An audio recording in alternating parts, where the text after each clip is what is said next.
Syarifah Fadila di kelas 10 RPLA.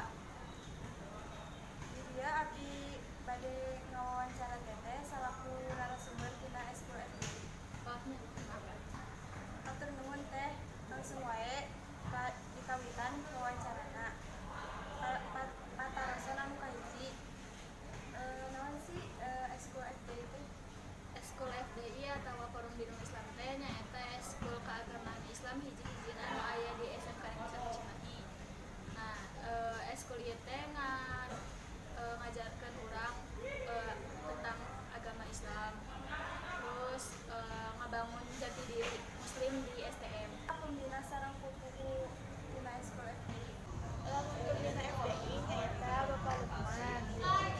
Lamun ketua FDI di angkatan 44 nyaeta Kang Alif Alullah. Lamun di angkatan 45 nyaeta Kang Dina Mustafa.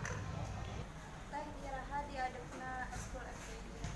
10 tahun ti diadepkeunna STM nyaeta tahun 1884. Dinten naon wae waktu FDI dilaksanakeun?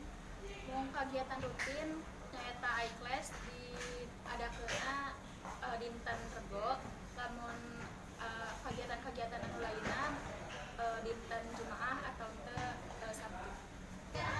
Sabaraha jalmi anu ngiringan eskul FDI? Lamun jalmina angkatan 46 teh hampir aya 160 tah lamun hiji sadayana hampir pasti 800. Pengalaman naon anu dialami selama di FDI? Di FDI teh nambihan rerencangan, terus nambihan ilmu agama oge, ngajadikeun abdi teh mikir di dunia bae gitu, tapi di akhiratna oge gitu. Jadi ngabangun jati diri urang salaku muslim gitu. Jadi leuwih deket ka agama. Kemaran talatah